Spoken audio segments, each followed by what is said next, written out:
So, kamusta kayo mga kasipat? So, ngayon ay mag-aalas 6 na ng gabi. So, bali ang gagawin ko ngayon ay tutulog ako kasi ngayon ay kating madaling araw. So, ngayon nga lang pala ako nakabalik mga kasipat kasi nagkasakit ako ng matagal tsaka namayat ako.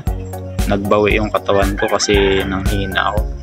So, nagpalakas muna ako at ngayon ay medyo malakas naman at palibasa ngayon lang ulit ako makakabalik sasamantalahin ko tong kating madaling araw. So bali ang gagawin ko mga kasipat, tutulog muna ako tapos gigising ako ng madaling araw, siguro mga alas 2:30 ng madaling araw, tapos punta na agad ako ng dagat para mangilaw or mag-spear fishing sa tabi. So sana beyain ng pang-ulam kahit konti man lang, kahit hindi na makabenta basta makaulam, ayos na yun.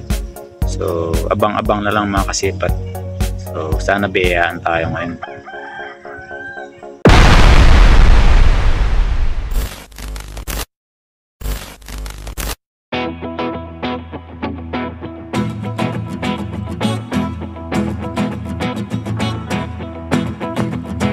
Several hours later. So mga kasipat, nandito na ako sa dagat at heto may nagpakita agad sa akin na isang isda. Landay nga pala ito mga kasipat, nakatago sa lato. Sana mahuli, sana wag makatakas. At yun nga, sinapol ko sana kaso nakatakas mga kasipat, sayang. Good size na din sana yun. So hanap na ulit tayo. So dito naghanap-hanap lang ako mga kasipat. At yun, may nakita akong sea crab, alimasag mga kasipat yan, dito sa amin sa Mindoro. And good size na yan, no? Sarap nga pala ito pang ginataan. So ayos, salamat Lord, may pang ulam na. So dito, pagkakuha ko ng isang alimasag, may nakita ulit ako. Ayan, malaki mga kasipat, ayan.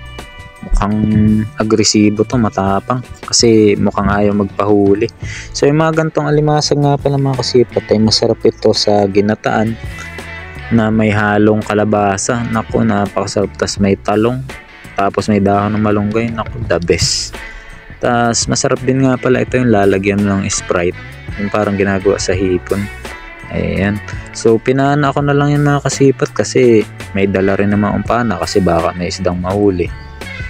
Kaso yun nga, nakawala pa yung landay, kaya ito pinana ko kasi ayaw magpahuli nito. Matapang siya, gusto pa akong sipitin. So ayan, huli yan mga kasipat. Ayos, salamat Lord. So itong episode nga pala na to mga kasipat ay spear fishing sa tabi kasi low tide naman yan. At sabi ko nga kanina dun sa unang video ay madaling araw itong pamamana ko sa tabi na to.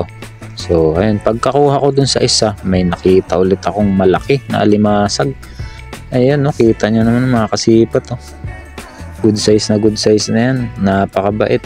Ganyan nga pala mga kasipat ang ginagawa kong paghuli sa mga alimasag kasi dyan sa ganyang paraan safe ka at hindi ka masisipit kasi pag dinakot mo yan ng bigla tas hindi ganyan yung pagkakadakot mo ay masisipit ka talaga. At dito mga kasipat, may nakita ulit ako. Ayan, nangingintab. Yun pala, danggit pala. So yung mga ganyang isda nga pala hindi naglalalaki ng todo. So minsan ganyan lang yun kalaki. Pero ayos na yung pangulam mga kasipat. Pangdagdag na rin sa lamang tiyan kasama ng mga alimasag na nahuli ko. So ayan, salamat po Lord. Biyaya na po ito.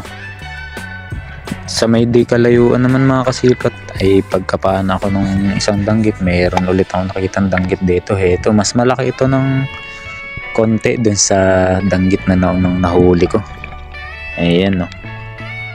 Mag-iingat nga pala kayo pag namamana kayo or nanguhuli ang isda. At pag ganito yung na-encounter nyo na isda, kasi sobrang sakit, sobrang kirot, sobrang tindi ng tinik nito kasi may venom yung tinik nito mga kasipat. Para din itong stonefish kaya lionfish, matindi makatinik, makiro talaga. At dito mga kasipat, pauwi na lang ako, may nagpakita pang alimasag na malaki din ulit sa akin. Ayan, no, napakabait, nakatigil lang sa buhanginan sa may lusay. Yan, ganyan nga pala mga kasipat yung paraan ng paghuli ng alimasag na talagang safe ka at hindi ka masisipit kasi napakasakit na makasipit din ito. At heto, may isa pang nagpakita sa akin ulit na alimasag mga kasipat. Ayan, kulay red naman yung sipit niya, hindi gaya nung mga nauna na blue crab siya. So ayan, marami-rami ng pang-ulam, ayos.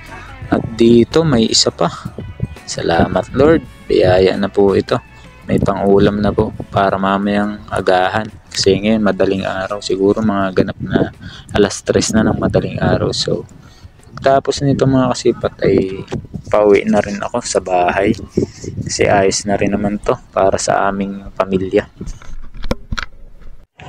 So mga kasipat, may shoutout po tayo. Shoutout nga pala sa kuya ko, ang channel niya ay Ian's TV channel.